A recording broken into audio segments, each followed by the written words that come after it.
Welcome to the Blueprint Podcast, where we throw out the old blueprint so you can become who you were always meant to be. I'm your host, Jason Smith, and if you haven't already, make sure you click the subscribe button and share this podcast with your friends on social media and tag me in it at JBirdFit. In this special episode of the Blueprint Podcast, I sat down in Nashville, Tennessee with performance coach, trauma specialist, and author of Unapologetic, Annalie Howling. What started as a casual walk quickly turned into one of the most powerful and emotionally honest conversations I've ever recorded. We talked about shame, how it shapes us, silences us, and sometimes steals our dreams. Annalie opened up about the truth behind her journey, what it means to live shamelessly, and why self-compassion, not perfection, is the key to breaking free from shame. If you've ever felt like you had to keep it all together or like your past disqualified you from the future you want, this episode is your permission to breathe, to speak, and to remember you're not broken. You're becoming who you were always meant to be. If you're watching, you'll notice two brief transitions in this episode where we paused as people passed during our walk. I added some visuals to keep the flow. We eventually found a quiet spot to sit down and finish the conversation uninterrupted. I came here this week to Nashville to meet up with content creator, author, and high performance coach, Annalie Howling. And here she is. Annalie and I are going to take a walk today. We're going to ask you guys to join us, and we're going to talk a little bit about shame as well as our experience here in Nashville. So come along. Why did you come to Nashville? I'm coming to promote my book, Unapologetic, and had some shows to film, but also I wanted to meet you. And this became an amazing opportunity for us to have a proper conversation in person. And also, I think for both of us, unpick a bit of our own dreams, which we did yesterday. Now, your book, Unapologetic, is all about shame. Really curious how shame impacted your dreams. It impacted everything. Shame is this underlying limiting belief, this felt sense. It's hard to put into words, but it affects everything. And I felt that I was unworthy. So then you look at dreams or things you want to achieve, and there's just no way that you think that can't be for me. Or even that it has to be really hard for me to get something. And then quite often you can end up self-sabotaging, maybe you end up with behaviors or things that you're doing that don't really serve you because fundamentally you feel broken. And we're really ashamed of our shame as well. So we're fighting this battle all the time, trying to appear perfect and people please. Like we spoke about that so much. And then how does that show up in our relationships? Us connecting as we are and having these really deep conversations and just being like BS free. Like that is because we're speaking from a place outside of shame. But for years, I wouldn't have been able to do that with you. Obviously, the types of conversations that you and I have been able to have has enabled me to confront some of my own shame and internal experiences to the degree that when we have these conversations, all of a sudden it's like, I'm 10 years old again. And so somebody who's going through that and they're in that place where they're interacting with people that are bringing up that shame for them that feels ancient, it feels like it's so far in your past, but now it's in the present moment. You thought you dealt with it or whatever the experience was, but now here you are. What do you tell that person that's going through that? I love that you mentioned your 10-year-old self, and we talked about that last night, how both of us had that childlike sense of possibility again. Yeah. But for most of us, we are trapped in a childhood version of ourselves when we took on shame, when we started internalizing this messaging even about being a good girl, because obviously my authentic nature was not that, and I had to try and change myself and conform in some other way. And the same for you, different experiences that we had where we were isolated and maybe everyone doing the best they could with what they had, but it not being the right thing for us. So if somebody is feeling that, I'd say go back to that childhood version of yourself when you felt that you lost your dreams, when you felt that you couldn't have that anymore, when maybe life became harder or you felt that you were broken and that wasn't something that you could have anymore, almost where you lose that innocence. Shame takes your innocence. It takes away that sense of joy, and instead you're replaced with this sense of hiding this layer instead and conforming and becoming something you're not. And in doing so, we move away from our own dreams as well. It's so emotional us having this conversation actually, because we did go deep last night for both of us. We did. And I loved how you showed up as well in our conversations about so many things, both of us holding back in different ways and maybe even trying to in British English we say put a brave face on it. On the show yesterday talking about dry it up and not show your emotions, and actually when we let it all flood out, shame hasn't got anywhere to be in that room, and suddenly all of our dreams became available again. Yeah. And what's interesting, that conversation impacted me so much that I went to get a piece of my dream back today, and it's things that I didn't think were available to me, or something that I really want to do, but I don't know how to get there. I don't know what the first step is. And I made a video about this where we have to wire in that experience. And so you have to put yourself in the rooms that you think that you don't belong in. You have to get around the people and network with them and allow yourself to have the conversations, even though on the inside, your 10-year-old is just trying to get out and it's screaming and you're struggling in the moment with the conversation. Did I say the right thing? Did I do the right thing? Was that stupid? Why did I do that? This is so ridiculous. I don't belong here. And we go through all these experiences, but yet at the same time, here I am. So there's got to be some value in the things that I've been doing and the way that I've been showing up, that now I get to be in these places. Absolutely. Like, we're completely worthy of love exactly as we are, like flaws and scars and all. And I think that's the thing with shame, is when shame is out of your system, you're flooded with self-compassion instead. And that gives you that boost of energy. Today, you going out and recapturing a dream of a drawing that you told me you made about 10. And that drawing that you made that you still remember so clearly now, because that was obviously the pinnacle, that pin of your dream that your whole system remembers. But shame told you for coming up for 40 odd years that you couldn't have it because there was something wrong with you. And shame is a liar. I want people to know that shame is a liar. It's funny because there's so many different pieces of our life. And the picture that she's talking about right now is something that I drew when I was much younger. And it was of a little house with a little dock on a little lake with a little boat and a dog to accompany me, a golden retriever. When I start thinking about that experience now, everything has kind of led me in that direction, and it's like it's written on your nervous system. You know that's the direction that you need to go. And even though there's been roadblocks along the way, I look at those roadblocks as experiences to learning and growth and expansion, and there's all these things that had to happen first in order to get to this place where I can begin to allow myself to then move forward. So what would you tell someone on how to live a shame-free or shameless life? I absolutely now am very grateful, about to turn 44. And I feel, I've said this to you, like I have a completely new chapter, like I'm completely free, utterly shameless, and there's no shadow. And the thing I would say is, we know what our shame is. We know the thing we don't want someone to mention. We know the thing that we think is bad about us, or we're trying to hide, or we think we'll be rejected by someone else. If I tell you this, then I'm having financial issues. If I tell you that I'm having relationship troubles, if I tell you that actually I know I did this degree and I went all in for this qualification and my parents supported me, but actually I really hate being a lawyer, or whatever it might be. We know what the thing is because it's always just threatening under the surface. And that's when we're trying to do these like people pleasing and perfectionism. I would say the first step, honestly, and it's in the book with clients of mine and stories, just say the thing out loud to yourself. Let's just surface that safely within ourselves. And then if you're able to and you're ready to, find a wonderful friend that you trust. And again, you don't have to go all in all at once. I refer to it like a kettle. You've heard me say this a few times, just letting a bit of that steam out time by time and decompressing into that container in that relationship. And also allow someone to witness you. You gave me the gift of witnessing your whole self last night.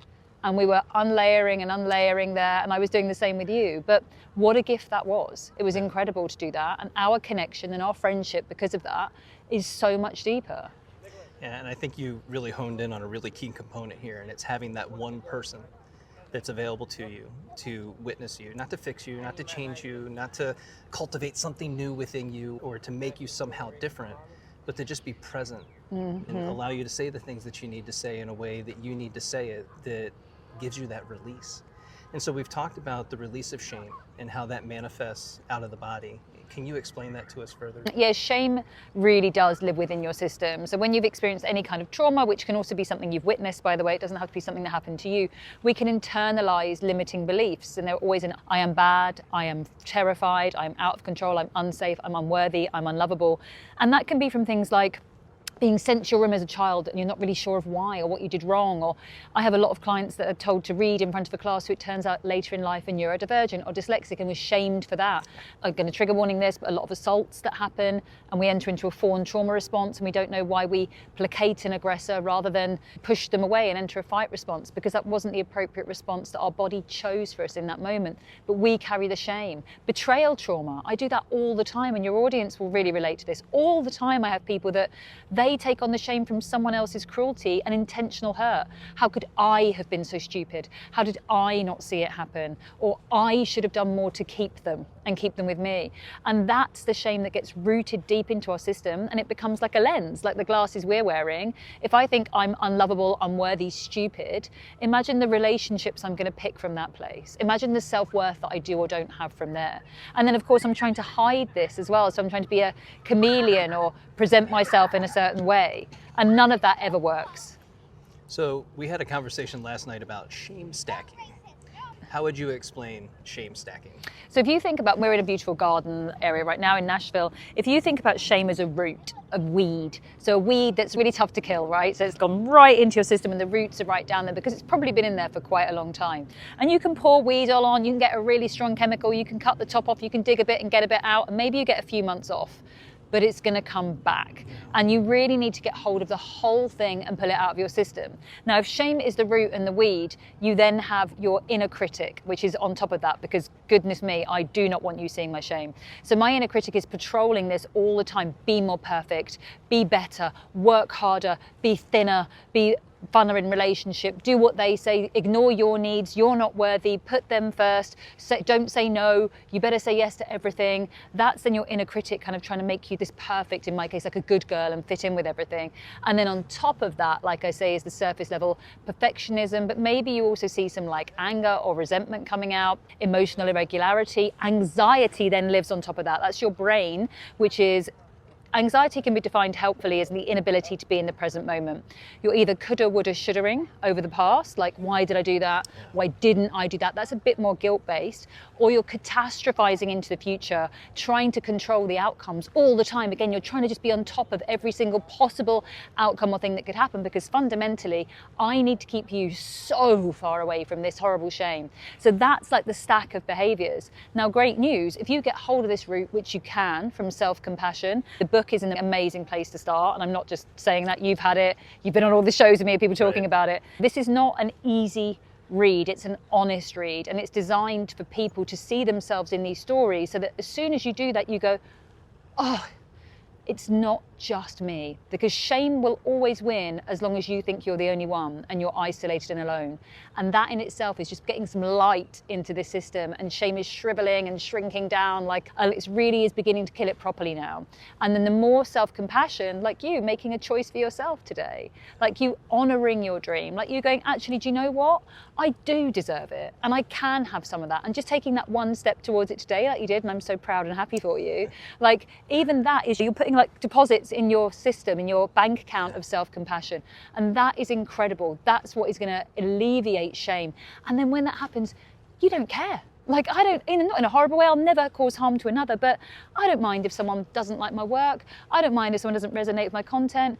I don't mind if someone thinks I had something in my teeth, or I always wear black, or I'm not perfect enough, or I didn't do my hair properly today. I don't mind, because I don't have anything that I need to hide from other people anymore. There is nothing within me that I'm afraid that people will see. And I like all of it, which is the most important thing. And for clarity, self-compassion is the antidote to shame? Absolutely. Self-compassion is the antidote to shame. It's tricky though, because it's much easier to have empathy and compassion for another, which is why a lot of the time we maybe stay in a toxic relationship pattern, which I know a lot of your followers will have a great resonance with, because we can go, oh, but they had this horrible childhood, or this thing happened to them. And it's really tricky to turn that lens fully onto us, because we're often our own biggest critic as well. So we will self-criticize when we should be giving self-compassion. So it's really important, like a muscle, you've got me in this weighted vest, it's really important to build the muscle of self-compassion. The other element to stacking of shame, the shame stacking that we were talking about earlier, is the carried shame that we get from caregivers, family members, past relationships, acquaintances. These things get put onto us, they get spoken over us, and we accept it, we don't question it, and it becomes that negative internal voice that we carry with us throughout our life. And so I encourage people to always question that inner voice, ask yourself where it comes from, and then try to pull on that string just a little bit, just to get an idea of where it actually came from, and then what your next step is going to be able to heal that for yourself. I love that you said that. A great inquiry, is it yours? No. Is it yours that you are bad and that you're unworthy and you're not enough and you're unlovable? Is that yours? Or is that something that's been collected on your, as you say, on your travels and from your family of origin or schooling or friendship, frenemy groups, let's be honest, that you feel that you're having to conform and perform? Is that belief yours?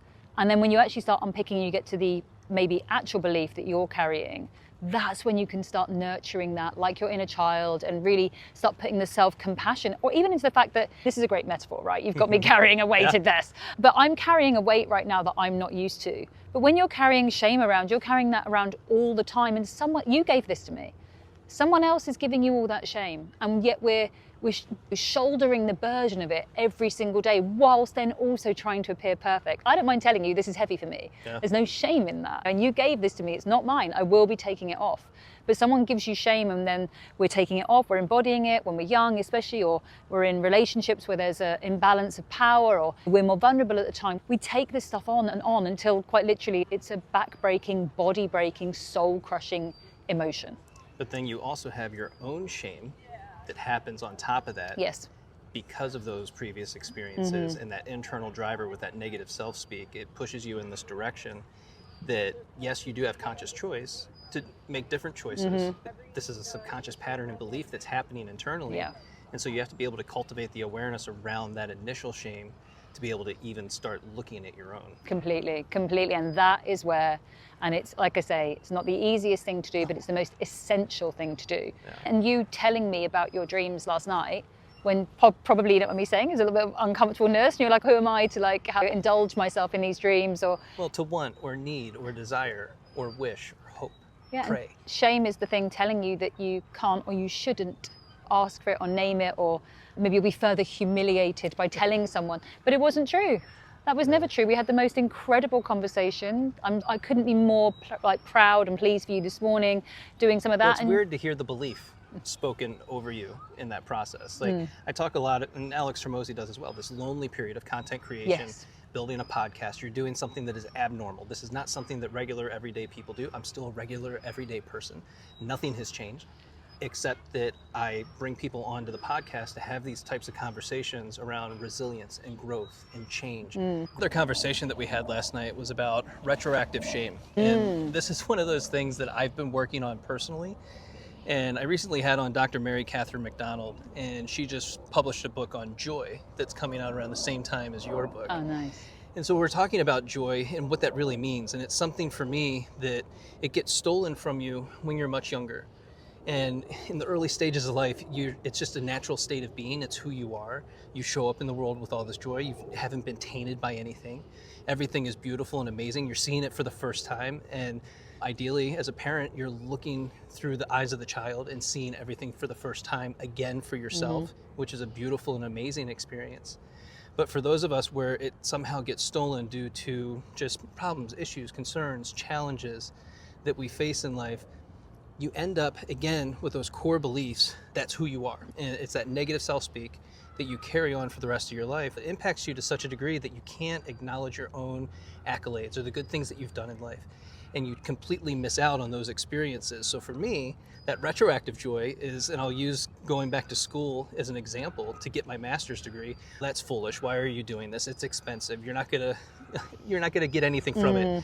Oddly enough, I'm not getting anything from it, but it did provide me a lot of experience that I maybe didn't have when I was growing up. So the coaching, the mentorship, the guidance, the leadership, and those were all things that I got to take with me.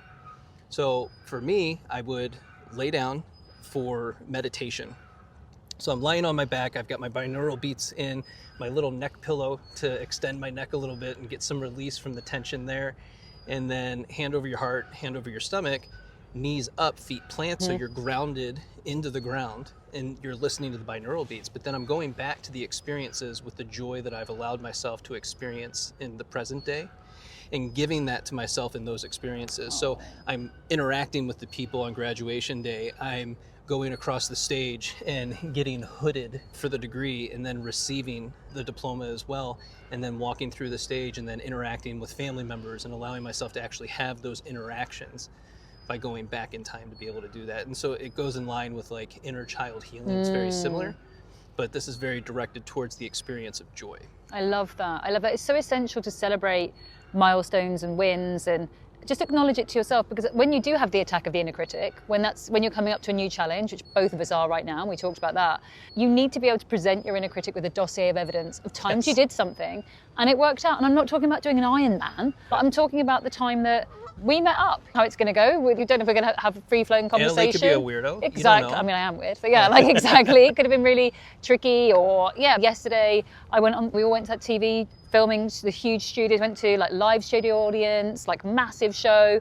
Haven't done that before. Yeah. And so you have to present your inner critic with times that you've done things. And by that, I mean, telling a friend, placing a boundary in with someone that you find tricky, by saying no for the first time and using that muscle. Like, it doesn't have to be things that I think everyone thinks, well, I can only celebrate these huge feats, or rather, I'll be happy when I've got the big house. I'll be happy when I'm a New York Times bestseller. I'll be happy when I'm on that holiday. It's the end of the year. It's like whenever, but every time you're robbing yourself of the present, and you're also invalidating the fact that I met with my friend Jason. It was a beautiful sunny day.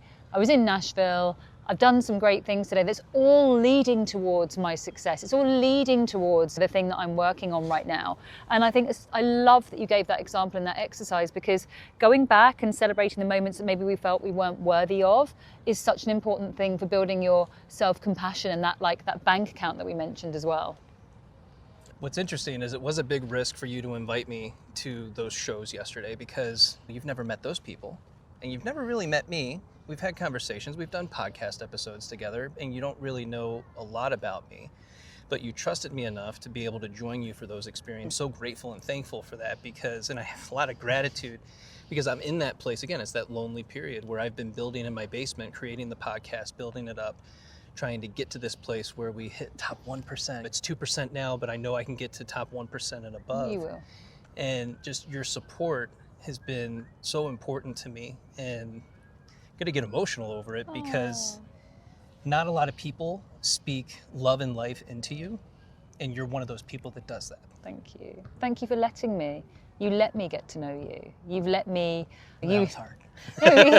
You lowered the lid. You lowered, like, we had a big honest conversations, and you've allowed me to get to know you. You've got to know me as well, and I had no fear about us meeting up or you coming on these things. This is, I think people maybe forget or didn't realize, but 5 years ago, my life was in tatters. I had started my Instagram in November 2020, and I started it because it was obviously a global situation, and people were being sold things that were going to cause them more harm, a really vulnerable community around mental health. And I was like, I can't have this.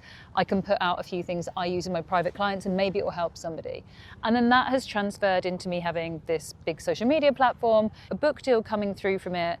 I've met my soulmate. I've got a lovely relationship now, and amazing people that I get to meet like you, but I didn't have any of this. It quite literally was my kitchen table with my Grinch that we told, with the Grinch. With the Grinch. It was me and her at the kitchen table, and most of it still is like this. And there are times when it is so isolating and lonely, and you don't know if you're doing the right thing, but at that time, everything was falling apart, which I now understand was me having to, and at the time I wasn't that grateful for it, but like having to call on my own power.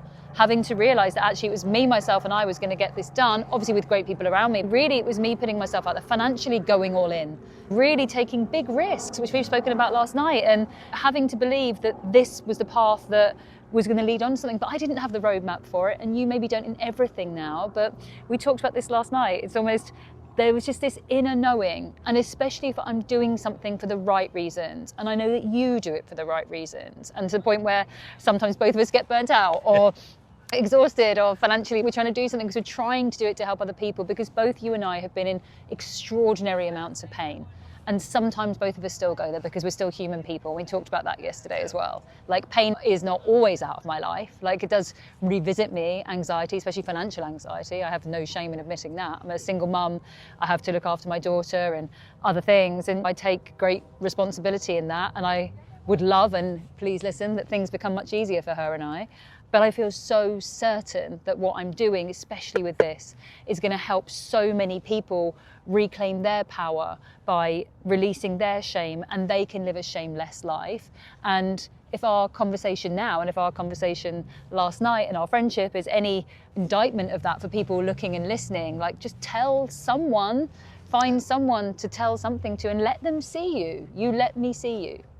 And I loved it. Yes, but the hard part about that is you're going to leave. Yeah. And that's always the expectation. If I share this with you, if I allow myself to have that level of vulnerability, if I give you something of me, you're going to take it, you're going to weaponize it, you're going to use it against me. Or you're just going to leave because you'll get the ick. Oh, I can't handle that. I don't have the capacity for that. And that's usually the interactions that a lot of people have with one another is, I just don't have the capacity for you.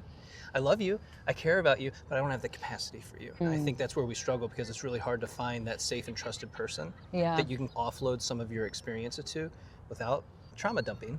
But it's just, here's an experience, and I want you to volley it back to me and have a conversation with me about it and give me your perspective or your experience. I want to just say, though, that I don't think I have any of those people in my life now. And I don't think I've ever personally never had the ick from hearing someone open up to me.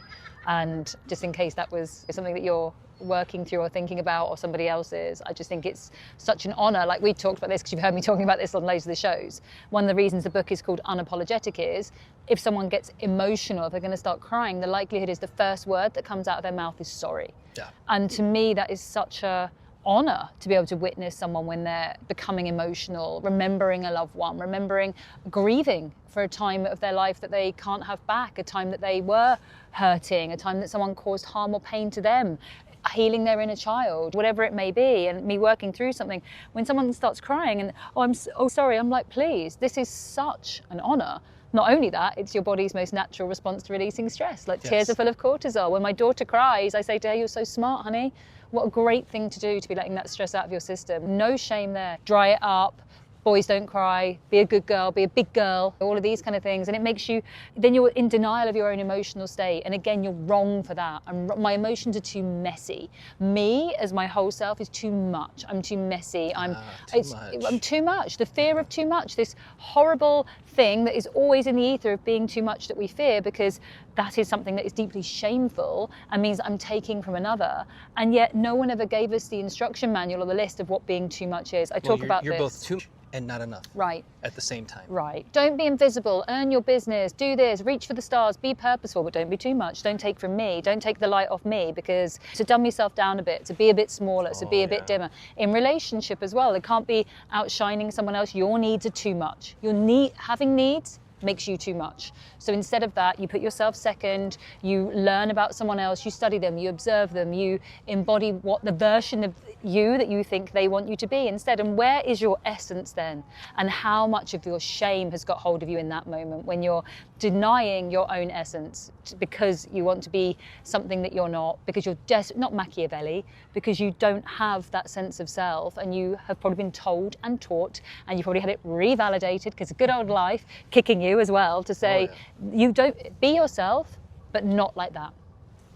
So I'm glad that you mentioned essence, because for me, the way I perceive things, everything is energy. We're energetic beings. And I think people would be very curious to know what it actually looks like to release shame. What does that feel like? How do I know that's happening? And then how do I know that I even have shame to begin with? Yeah. What is that? I think people know that they have shame. I think that's the thing, that you're at dinner with friends and you're just like, please don't go near that subject. I'm on the edge. One more thing and it's going to tip me over. And it's never a big thing. It's a tiny thing that it's stubbing your toe on the door. It's not a massive thing that you can't deal with. I think we tend to know the areas, the subjects, the things we don't want to talk about. If you and I were here doing this 5-6 years ago and you were going near marriage and relationships, I would be feeling deeply shameful because my marriage was imploding at that time. Oh, it's bird shit. Uh-oh. We're in the wild. We're in the wild. No, I know, but it's fresh. Oh, so right. I'm like, did I sit in that? It's not smeared. I'll tell you. I'll girl code you. If it has happened, I'll girl code you. It wouldn't be the first time. When we moved into our house when I was 9 years old, we had moved from one town about 20 miles to the next. Life is going to be so different, and it was. But as we're moving in, I'm carrying a box and bird shit right on me. Oh, wow. And on my shoulder. And of course, everybody's like, oh, that's good luck. I'm like, doesn't feel like good luck. Yeah, no, right now. It feels like a pretty terrible omen. It's a little gross. Yeah. Didn't like it. Do not recommend. Yeah, I'm right in this moment, a terrible omen. In the very beginning of Unapologetic, there's this beautiful and horrible story of breaking in a Mustang. And just the elements of that story are so powerful. I was hoping you could share a little bit of that with us. Thank you for talking about that. Yeah, it's when I was doing my training for becoming an EMDR practitioner in particular around the trauma work. And also at that time in my life, so many things myself were in flux. And it was the best depiction of what happens to you when you're vulnerable and in like a narcissistic situation, but also just in so many situations that I realized I had been in when I felt unsafe.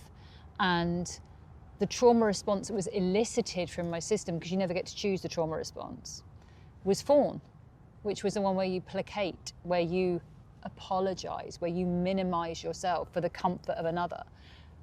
Or that's what I thought I was doing, and I thought I was broken, and I thought I was wrong, or I felt very ashamed for not standing up for myself, or going along with it, or being up for it in other regards, which you can probably guess. And actually that was never true. I was terrified. I was so afraid that fawn was the trauma response that came out of my system to keep me alive.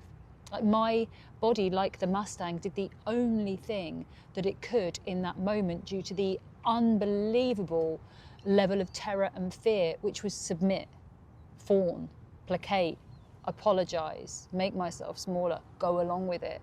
But you carry so much shame because you don't know why you acted like that in that moment, and then you think that's what you're always going to do. So it informs you that you're weak, or you're bad, or you're broken. And if you believe that about yourself, and then you go into your life thinking that about yourself, you avoid life. You don't put yourself in certain situations. Like you've heard me talk about it this weekend, and you've seen the women agree. There are a lot of times that we people please, but it's fawning because I don't want a situation to escalate. Because I feel that there's something that someone is maybe, could be, we're friends, some guy could come, I could be reading my book, a guy could come and sit down here now and start trying to talk to me, and if I don't want to engage or talk to him, there is a possibility he could get nasty with me, and I don't want that to happen. So the likelihood is I'll be like, no, it's okay, you have this, it's fine, I'm finished, I'm done. The experience will be open for me anyway, but I'm probably quite afraid in that moment of that happening. And it just really helped me, and it is harrowing. You've read the account of it. The video was harrowing, but it was just the most extraordinary example of this beautiful Mustang, this female Mustang, and all of her majesty, her like equine beauty, I think I call it, and just every element of her essence is ripped from her and robbed from her in that moment when... The beauty, the strength, the power, the capability, the ability. Agency. Absolutely, she's a queen in that herd. It's the female, incidentally, the female Mustang is the one that that sort of depicts whether or not you're in the herd or not. They also told us another story that we just saw a naughty dog jump in the lake, but if you're a bit of a naughty horse, like some of the younger bucks or whatever, it's the female that will make you stand outside of the herd, which of course mountain lions are the threat in that community.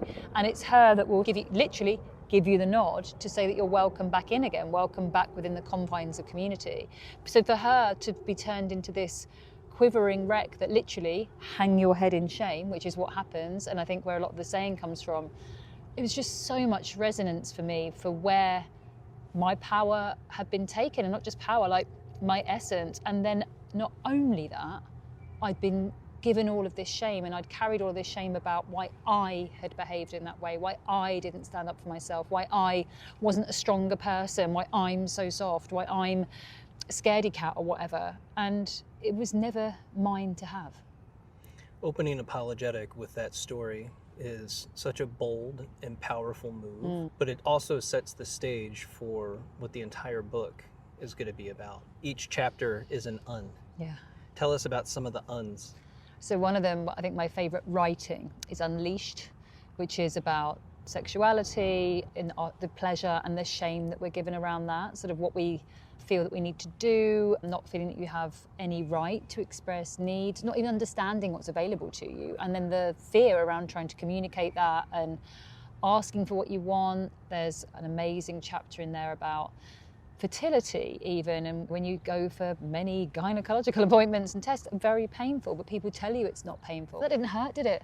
You don't mind? Do you mind if this person steps in? Yeah, I really do actually. I really do mind that I'm literally 16 years old is when it starts in the UK to start going to get these tests done, which I understand and appreciate why, but every single time it's hurt me. Every time. And I'm nearly 44 and I've had a child. Every time it's been painful. Every time I felt so afraid and my whole body's like this. And you have this rhetorical one-way conversation, being told that it doesn't hurt, and being told that you're fine, and being told that it's fine that these other people are here and looking on, and you just have no agency. Like, actually, no, I'm having a completely and totally different experience in the moment. Oh my God, yeah. And I wrote a piece called Coming of Agency. I actually wrote a very long poem that they cut down when I realized again how many times my autonomy and agency had been taken from me and I'd been shamed into accepting it. And that's meant to be I appreciate the preventative nature of the care and why we need it, but was supposed to be a caring and nurturing environment for my health is a source of deep trauma. And I know for a lot of women it is as well. There's my divorce lawyers in the book, and he talks about weaponizing shame. Yeah. So it's like the thought that this person that was there to love, honor, and obey you is now the perpetrator and persecutor that's going to betray you, and worst of all, they're going to betray you with the most intimate details of your time together, things that you've shared with this person, experiences that you've had, and their lawyers are going to weaponize shame. And he talks about it. He says that he personally doesn't like that. That's why he and I are such good friends, because we didn't do that. Yeah. But he said you have clients that are like, put that word in, make a reference to that place, they'll know what it means. And of course, he also talks about how in some cultures, clients, the other side, have sent intimate photographs to people's family members. And so it's no longer about divorce, it's now my entire family, despite this being my spouse and us being married, my entire family are so ashamed of me that I'm now being ostracized from my entire culture and family as well. Like, there's shame that's used in that, which I think I said to him, and it's all in the book. Do you think people stay in relationships longer than they should because they're so afraid of the shame of the, not just being single, but of how this might be used against them? And he was like, absolutely yes. And he sees a lot of people going back. The whole, why didn't you leave? Why did you stay? Coercive control, again, the fawning in that. Or then what could be used against you? Why didn't you stand up for yourself? Why did you go along with these things? And so all of that's in there. You heard me speak about this yesterday as well in detail. But I used to self-harm. I used to pick at my face until it bled. It's a form of OCD.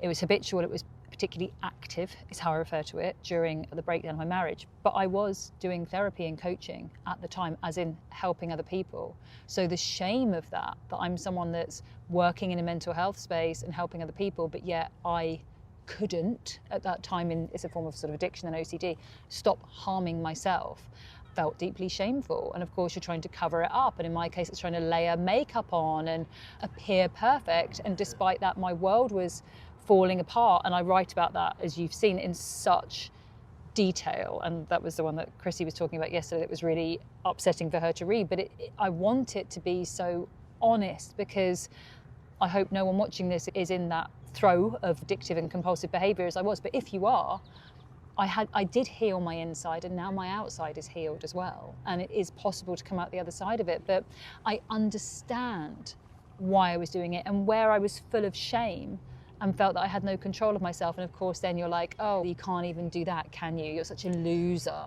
You can't even stop doing that to yourself. And that narrative, that voice that shame had in the hold of me. And of course, I wasn't particularly resilient at the time. My marriage is imploding. I've got a young kid. I don't have a relationship with my family due to having such a violent childhood. This was a huge thing. But I've waived my own right to anonymity, and my therapist's files and impressions of me at that time are in my book.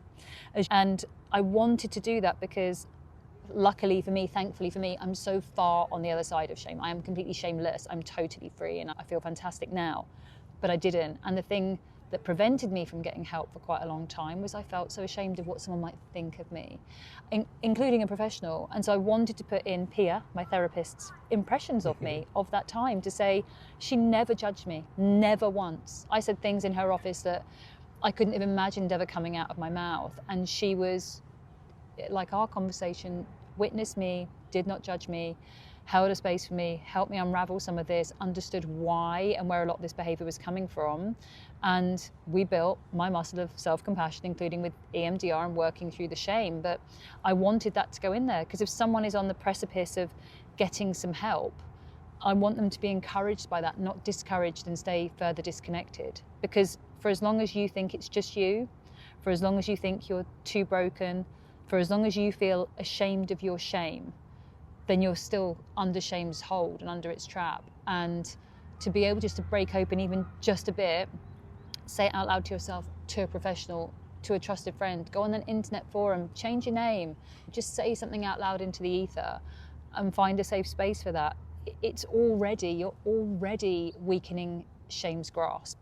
And that's why a load of these chapters are about the unconditioning, the unshackling of your shame, the unlearning of all of these things that we're given throughout our life to really go, actually, do you know what?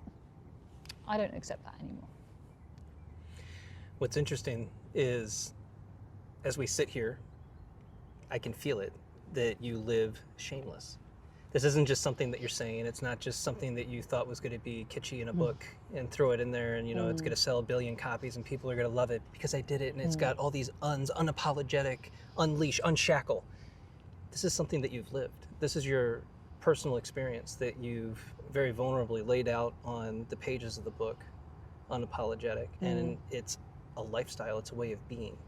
And you can feel that when we're sitting here just talking with each other, because you can always sense when somebody is speaking from a place of shame. You can always feel that energy. You can hear it in the tonality in their voice. You can hear the strain. Sometimes they'll get hoarse, or you can tell by the vein in their neck starts going off. It's amazing you say that, actually, because you just reminded me. I'm quite a spooky woo, a bit witchy. And your throat chakra, obviously, is the one, anyone that looks at chakras is here. And I used to I would lose my voice. Yeah.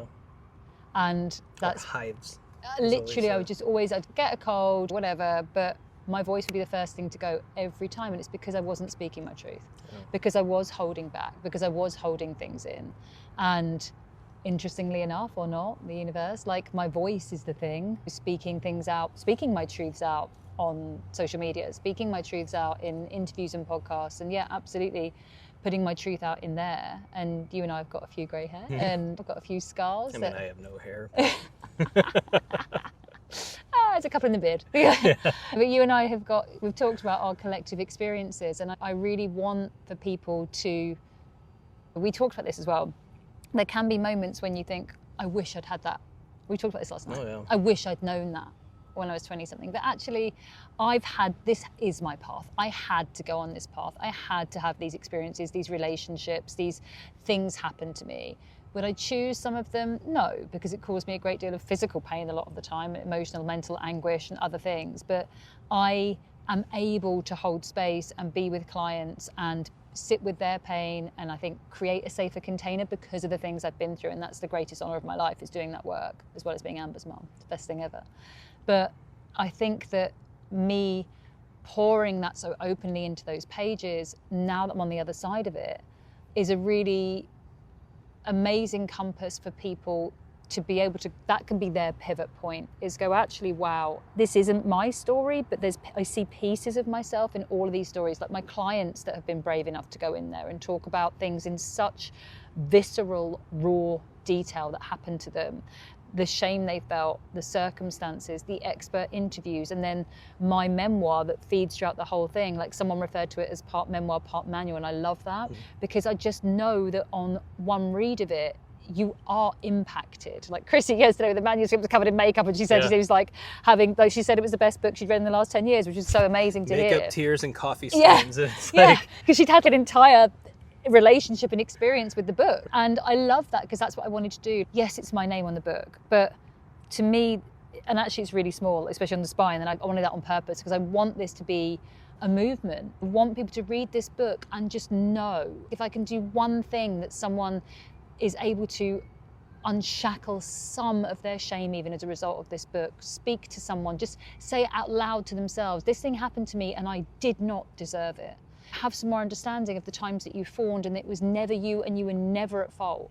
Even that, like that, then suddenly flushes into this feeling of self-compassion, and shame loses every time. That's what I want. I want to see this book on the tube. I want to see it on tables at the beaches and in the parks. I want to see people with it. Yes, I'm going to stop apologizing for my essence. And it's not about being like ballsy and harsh or cocky. If that's your energy, then cool. It's not mine. That, like, I'm a little bit mischievous and I'm happy and I'm optimistic, but I'm not hard. Like, I'm quite namaste, and that's how I choose my peace and how to live my life, and I'm very open with it, with a fairly closed group, and that's how I like to run my life, and it keeps my mental health in check. But I want for people to, for their own life, just to liberate themselves from having this book. And I really, with all of my soul, believe that's what's going to happen. I believe it too.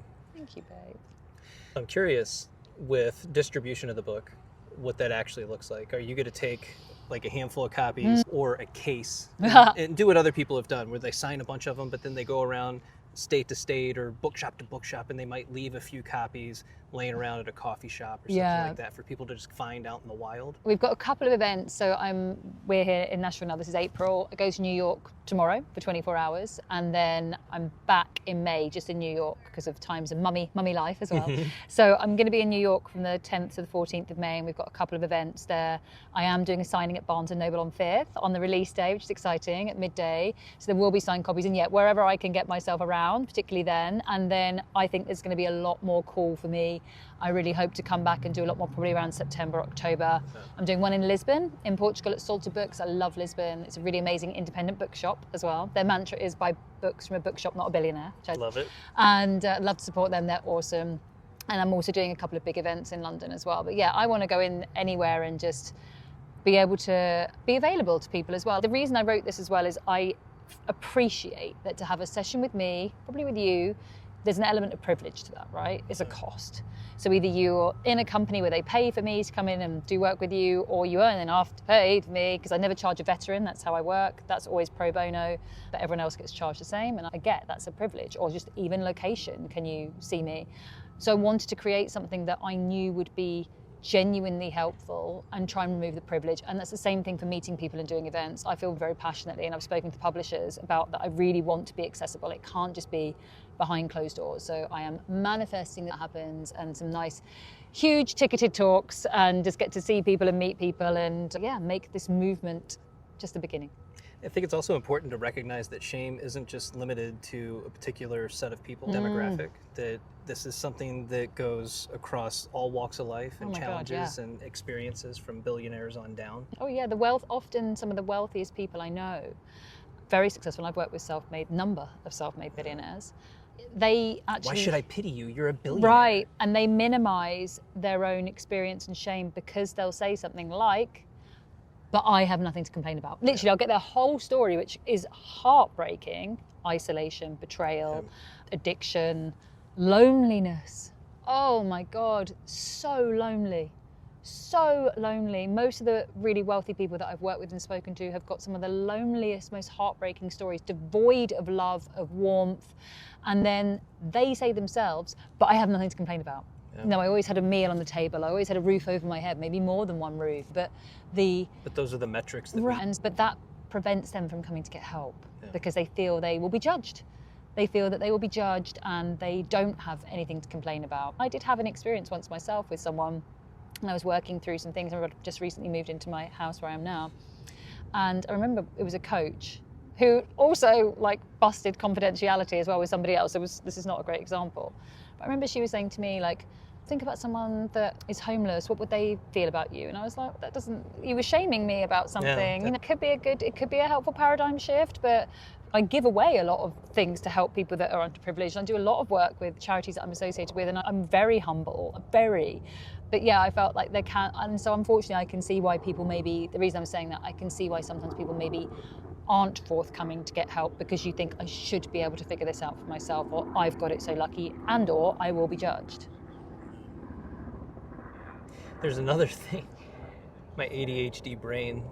Yeah, it's all over the place, unfortunately. I like it. So, babe, we have had a great time. We have. It's been a lot of fun. But the story of shame often gets retold over and over again to diminish the effect or impact on the person that put that shame on you. So shame on you. Shame on you. So for people that have lived in that experience where there's constantly the story that's being told year after year, decade after decade, family gathering after family gathering, and you've had to live with that, and it's almost a denial of your own reality and your own experience, because that's not how I took it, that's not how I feel about it. I actually have a great deal of shame and pain and anger and resentment towards that experience, and you make me relive it over and over and over again. How do we deal with that? Yeah, and then you're told something like, oh, you're so emotional. Oh, Don't be so sensitive. You're too sensitive. Yeah, you're too sensitive, you're too emotional. That is interesting, because I think what I've learned becoming older is, there's this saying, I'm probably going to get it wrong, but you would never take directions from someone that hasn't left home. So I'm not going to listen, and again, I'm not really rude, but I'm not going to take on or take in or receive guidance, criticism, information, advice from someone that has never put themselves in anywhere near the kind of situations that I've been in. And so maybe an energetic boundary in that sense, that if someone can be talking and I might say, this is a little good tip, you just go, that's interesting. Yeah. I acknowledge what you've said. I'm not saying if I agree or I don't, and that's the end of it. That's interesting. That's it. It's not for me, it's not for you, it's outside of myself. So I would say that can be helpful, especially in the family dynamic, because you're saying it's been handed down and maybe you can't avoid certain situations or get away from this person. But there are also times that if it is important for you to be able to say, hey, actually, that you might find that amusing, but I actually find that very hurtful. I think most of the time people are doing the best they have with what they've got. I don't think, thankfully, and I have heard some of the wicked things you can imagine from clients of mine, like things that I never thought were possible, just beyond appalling. Thankfully, I think that's the limited few people that are genuinely very wicked. I think most people are masking their own shame. The people that are the most offensive are the most hurt, we know that. The people that don't want you to get near their shame are going to deflect and project. And then there are some people that are deeply unskillful, and me and my girls have got like one rule for life in the friendship group, which is don't be a dick. There are some people that are massive dicks as well. And so I would say if you can't manage it, if you can't put an actual boundary in, you can always put an energetic boundary in, which is just simply that you're not somebody that I would come to for guidance and advice, therefore you're not someone that I'm going to allow your criticism into my space. We get the generational shaming to deflect, to stop somebody looking at themselves and the harm they may have caused.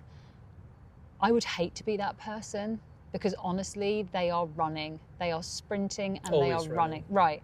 They're trying to do anything and everything all at once, just so they never ever have a second to be with their feelings. They're constantly involved in everyone's business, doing everything, the hostess, the this, the that, the other, the coach of the little league team. They're just doing everything all at once, just to never ever be alone with themselves. Yeah. And I have no shame, as we know, but also I have no issue in saying I really love my own company. Like, I have love for myself, I have deep love for myself. So it's bliss. I have no fear. It is bliss. I love my boyfriend dearly. He's amazing. Yeah. But if our relationship didn't work out, I would be okay. It'd be very hurt for a while, but I know I like myself enough that I'd be all right on my own. I did it for ages, absolutely ages. Well, self-worth, self-trust, and self-esteem. Yeah. And those are things that you had to build, you had to cultivate. Totally. But I really had to build self, and then that led on to self-love as well. And I really love my own company. I know myself now. Well, I always say, do you know and trust yourself? Yeah, I love that. It's that sales, they bring in that sales comparison. You have to know and trust them. It's the same thing with yourself. Yeah, and my answer is 100% yes, because I've done the shame, I've worked on it, but I allowed myself to get to know myself. And actually, when you do that, I really fundamentally believe, and you speak to this so beautifully in your work, it sets this like invisible benchmark, this new level of what I will allow in and what I won't. Because when I didn't love myself, when I hadn't spent time with myself, when I was doing the things to avoid being alone with myself, guess what I was accepting? Fucking scraps from friendships or frenemies, from romantic interests or whatever. Like, that was not serving me. Whereas now it's quite apparent what's going to be a fit for me and what's not. You and I are great friends because we're authentic, we have big conversations, we get on, we have really similar outlook on things. And there are plenty of people, as you know, in our world, that is not the case, and quite early I now get a tell on that, because it's just, that just doesn't feel good to me. Well, this is the proof that you're playing in the wrong pool. Yeah, it doesn't and feel good. You don't even know it when you're in it yeah. until you have this type of experience with friendship, and this is amazing. Completely. And I feel seen, I can say whatever I want, I can go as deep as I want in terms of conversation, and you're like, yeah. And you're still going to sit we'll here. Go there. Yeah, and I can tell you anything, and you're still going to sit here. You're not going to get up, you're not going to shame me. You're not going to go, whoa, my God, you're awful to be around, and what a dick you are, whatever, or I can't believe you would do that, and this is appalling, and none of that. And just being able to be so relaxed. But that, for me, definitely the biggest and most important piece of work was the being happy alone with myself. And I write about that as well in the book, like having experienced betrayals. I write a lot about romantic betrayal, about frenemies again, the idea of the cuckoo's a bird we have in England. And the cuckoo bird never makes its own nest. It steals the nest from another. And then the thing with that is, when a storm comes, it doesn't know how to repair it because it never built it. And then it doesn't really fit it properly because it never made it. So it's, oh, I need to go on to another one, and then another one. Whereas the bird that the nest got taken, you're like, that's really annoying, to be frank, but I know how I made it, so I'll do it again. And everything in my life, I know how I made it. It would annoy me, I'd be a bit tired, I'd be like, oh, for fuck's sake. But I know that I did it, and I can do it again. And like with this book, I did that, I wrote that, I can do it again. All the content, the videos that we do, the work with my clients, like I did that. I can keep doing it, I can do it again. It's that authenticity and that credibility as well, I think. You've given yourself the evidence. Yeah. I know that no matter what, I'll be okay. Exactly. Because I always am. Exactly. Can I ask you a question? I don't think so. No. What's the either biggest thing or not like biggest thing, what's the thing that you'll take away from our time or these conversations these couple of days?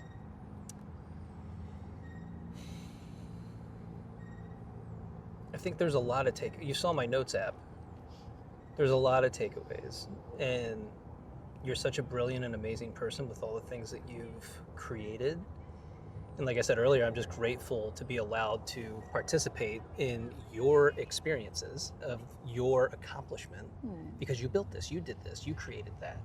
And you had a network of people that helped move you along through that process. But this was very much your idea, your growth, your experience, your drive, your ambition. And that's amazing. So many people don't have that, or they never bring it to fruition because they don't know how, or they're afraid to take that first step into uncertainty. And so, like me, I took that first step, but now I don't know how to go anywhere else. I haven't gotten there yet. And so it's nice to be able to connect in this way because it gives me a piece of my own dream back. Oh, I love that. That I really wasn't. Am I allowed to have that? Is it okay for me to have that? Because I'm very much living in my old experience, living in my old home, but that was a home I built off of the paycheck of being a police officer. That's not my role anymore. My role is podcaster, content creator, and I've had to wire that in as part of something that I do. You know, videographer, you take on all these new skills and you allow yourself to grow, develop, and evolve by diving into all these different online courses. You find the free stuff, right? And you dig into that first, and then you find all these people that are doing the thing, Alex Hormozy, Layla Hormozy, and you just, it's like Neo in the Matrix, right? Yeah. You get plugged in and you take it all in and then you deploy it in real time. And I talk about this all the time, like you have to self-educate. You have to put yourself in that position because you're the only person that's truly limiting you in your life experience, in your capabilities. You are so capable. You have to become who you're capable of becoming, who you're meant to be, or you will live a life of quiet desperation. You will be angry, resentful, and you will have contempt towards everyone and everything in your life, and you will see yourself as a victim. So it is your job and your duty to become who you're meant to be. But it's people like you that show me that I'm not only capable of more, but I can also achieve it. And you deserve it. Because we're experiencing it in real time together. Yeah, and you deserve it. Have to wire that in. Let's start building that muscle. These are the pieces, yeah, and it is a muscle that you have to, a lot of this stuff, joy, it's a muscle. You have to flex it, you have to condition it, you have to hone it, you have to give yourself the joy. You have to be able to be present in this moment and listen to the birds around us. Look how green the leaves on the trees are. The wind coming across and the smell of the flowers in the area. It's like there's so many different things that are happening. This is joy. And I'm allowed and I'm safe enough to experience it. I feel safe enough to be able to let myself experience this moment of bliss, this absolute bliss point. I am safe and I'm able to relax and be in this moment with someone, and I'm allowed to dream into that. Yeah. And so I thank you for that. My pleasure. I like the fact that you're becoming more unapologetic. Unapologetic. It's worked. I believe that it has. And I look forward to seeing what you create next. I know you've got a lot of things on the horizon. Are you willing to share any of your new dreams that you have? Yeah, of course. My biggest dream is to get this launched to help the right people and where she needs to be. I really want to do more talks and in-person things. I believe I'll be back in the States a lot doing that, because I think the book is amazing, and then I want to bring together the community of people that need to find their people on the back of this, who are maybe outgrowing friendships, relationships, and are feeling a bit lost and want to find their people. I really need to have some time with my daughter without pressure, which we talked about last night. I need to have a bubble around us. I'm aware of her childhood. There's like I explained to her when she was little that you can feel two things at once. I call it like happy sad. Yeah.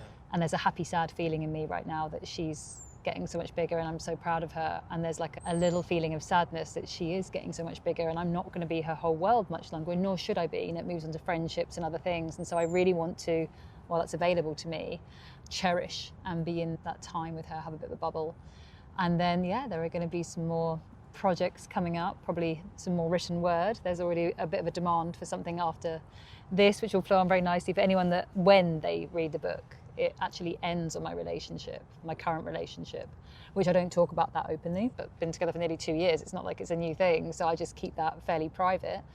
I think it's good to protect it. Yeah. And I don't know that enough people do. And obviously it's up to the individual, the couple, and what they decide to do with their relationship. But when you're in the public sphere like that, there's just so many different things that can or could happen. Exactly. And so why wouldn't you protect that? Yeah, and it's honestly such a place of joy for me and him that it's a really nice, it doesn't have to be involved in the public side of my life. But the book ends there on that.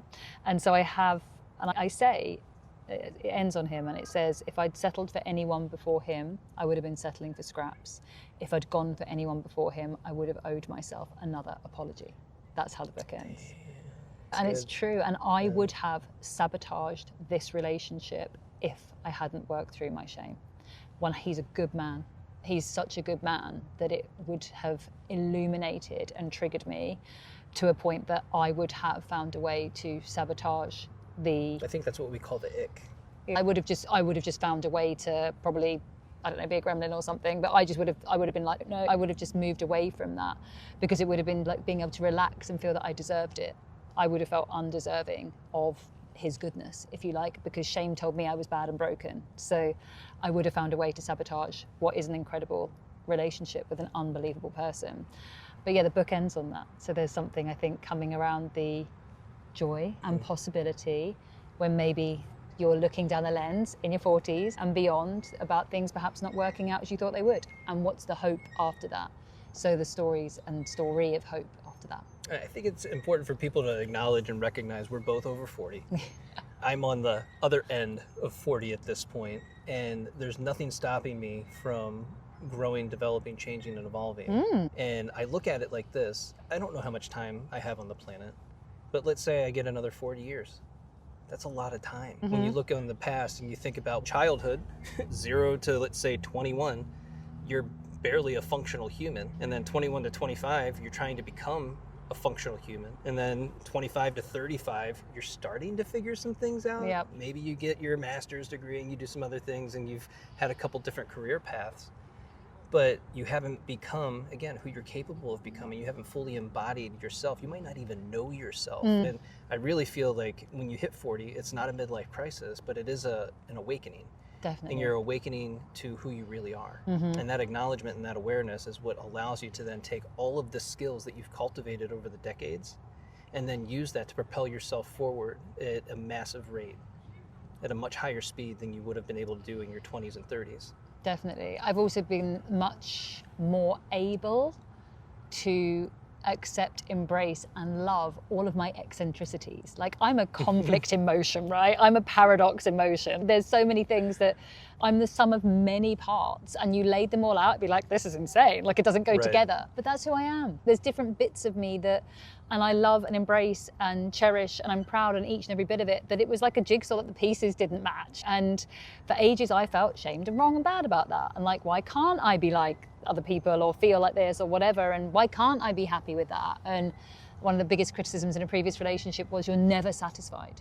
You're never satisfied, Annalie. And you're like, do you know what? No, I'm not. Like, and that's not in I want a new handbag way. Never. It's, I want to learn more. I want more experience out of life. I'm very good with being present, but I just, yeah, you're right. I'm like I think I'm a natural learner, and I love that. It makes me feel alive. It puts me into flow, like uncovering things and just, being, that to me is being fully in life. So the problem is that feels like a threat to the other person, to their nervous system, because it's they're that not evolving. unspoken expectation. You're doing all these things, but I'm not doing that. And they'll even say it. They'll say the words, but they're not acknowledging exactly what they're saying. It's, I can't do what you're doing, or I don't want to do what you're doing. Yeah. Therefore, this is actually an incompatible relationship. Yeah. And so if we would just change the language around that and step back, zoom out, allow yourself to observe it and say, we're just incompatible. Yeah. And that's no one's fault. You're not an evil person. You're not a bad person. And I don't need to make you bad for me to feel good. Yeah. We're just incompatible. And no one has to be wrong. If anything, it's a gift. Yes. That's a gift. It's okay. We probably had a good experience. It was great for a time. We've now at this point in our lives that actually this isn't serving either of us. And that's okay. Thank you so much for what we've had. Let's take the gift of that and move on. But yeah, it's the shaming that comes with you talked about it beautifully last night. I wonder if you could speak to that again. Like the sense that if you can change the other person rather than look at you and get them to change, then in some way that proves your worthiness as well. Yeah, that you're worthy of love, worthy to receive it. Yeah, so they've changed and moved away from their essence, possibly because of some kind of shaming, let's be honest, or some other kind of behavior. It's absolutely that. Yeah. And then it's those insecure attachment styles that I've shifted away from. I don't want to put a lot of emphasis on attachment styles anymore. I think it's a benefit in the very beginning to understanding like your own growth. Yeah. Attachment styles, wonderful. How can I use this information for me to better understand me, who I am, where I'm going, what I'm doing, the why behind why I'm doing it, how I integrate myself into relationships with other people without having to label other people because I read this book and here's all the words and here's all the labels and this is you, so now you have to read this book. Yeah. I'm good. Yeah. I don't have to deploy anything in my life because, well, I went to therapy and my therapist is doing all the heavy lifting for me, and then I don't do any of the exercises when I'm at home, but I know all the language and I know how to weaponize it.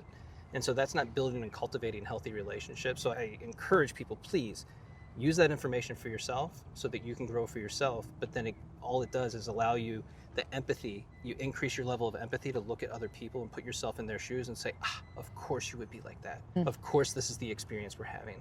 Of course you're a little bit avoidant in this experience because I can see in your background, because we've had these conversations where your challenges were, and it makes sense that would happen instead of shaming the avoidant for being avoidant. Yeah. We're not acknowledging their own pain and shame in that experience. Don't allow for it. And so we have to do more of that. I love that. I love how you've spoken to that. I get a little heated about that. It's one of those topics online that everybody just feeds into in the comment section.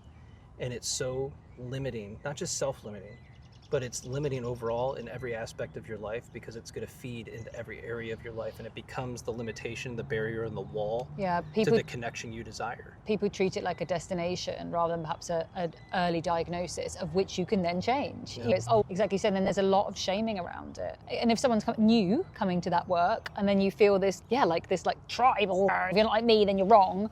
That would be really terrifying. And I've spoken about it on your podcast. Like, I'm definitely a reformed avoidant and I'm the evil person in the room apparently. But the reason I was avoidant, everyone, was because I had the most awful childhood of systemic violence at the hands of my father, my mother colluding and not being a safe person from when I was really young. And love was pain to me. And so it was never that, and also I felt unworthy. I was so riddled with shame. So it was never that I was a cruel person. It was that the moments that I was coming towards deep intimacy or vulnerability, it was so difficult for me that I needed to just take time out to decompress. I found it literally overwhelming. I've managed now to work through that and find techniques and name things like my shyness, for example. I talked to you about that last night with Alex. On date 3, I said to him, which I never would have done before, by the way, I'm quite shy in these situations. I know it might come off as me being a bit cold. Just bear with me and I'll start to thaw, and thankfully he loves to chat, so it was all fine. But that was something that I learned to say. I never would have said that before and I hadn't had that awareness. But yeah, being vilified for something that has come from deep hurt, it's not helpful. Yeah, I agree. So for everybody who's been listening, especially our anxious attachers that are out there, we love you guys and we want what's best for you, but we recognize where the challenges lie. And one of the greatest gifts that you're ever going to give to yourself is to understand your attachment style, once again, to understand yourself, to know and trust yourself, and then to be able to pull on that string and be able to understand where the shame lies within you so that you can become unapologetic in your own life. Annalie, tell everybody how to get the book, how to connect with you, and how to work with you. Thank you so much. So the book is available everywhere: Amazon, Target, Barnes & Noble. And if you're around New York, come and get a signed one. Please come and see me. I'd love that. I'd love to meet as many people as possible. It's available over the UK, Australia. There's a German translation going out as well. So yeah, it's going to be available everywhere from the 13th of May. And then come and see me on Instagram. There's 310,000 really lovely souls actually on my page. We have very few dicks. So and people really help each other in the comments, much like yours. People are there to help and support one another in a difficult time. We do a lot of things around like betrayal and self-trust. So please come and find me on Instagram at Annalie Howling. And yeah, come and watch more things that Jason and I can maybe do together. Who knows? Let's manifest an in-person retreat. Yeah, we're going to do a retreat. Yes, That's we are. going to happen next for sure. Yes, we are. Are you going to start a podcast? Maybe. I've been toying with it and putting it off. I think, like I said, I just need to get the book like launched and birthed into the world. And I really am craving time for my girl. But actually, I think there is a lot of conversation to come on the back of this. And if the world would like it and if I can be of service, I would love to do that. Have you recorded the Audible version yet? I have. Yeah. Yeah. So is that going to be released at the same time? Yes, it will. Yeah, and it's me reading it. That's so good. Yeah, it's me reading it. And actually, one of my really good friends, who's an actress, very famous actress in the UK, she's doing the voices of the clients. So you get the change between the two of us. But yeah, it's me reading the audiobook as well. And that was a great experience. We discovered on this trip that we both listen to things at 2.0 speed. We're both psychopaths. Yeah. Apparently. I got into your car and I was like, "You're the only person." Yeah. You're like, I understand every word. Yeah, I do. You're the only person that I know that does that. Like Alex, like my boyfriend, will be like, "What are you doing? Listening to?" Why? Yeah, especially with so when you write, one of the things they advise you to do is read because it gives you more words. But this is non-fiction, obviously it's my story, but I read a lot of fiction, which I didn't usually give myself permission to do because I had to be learning.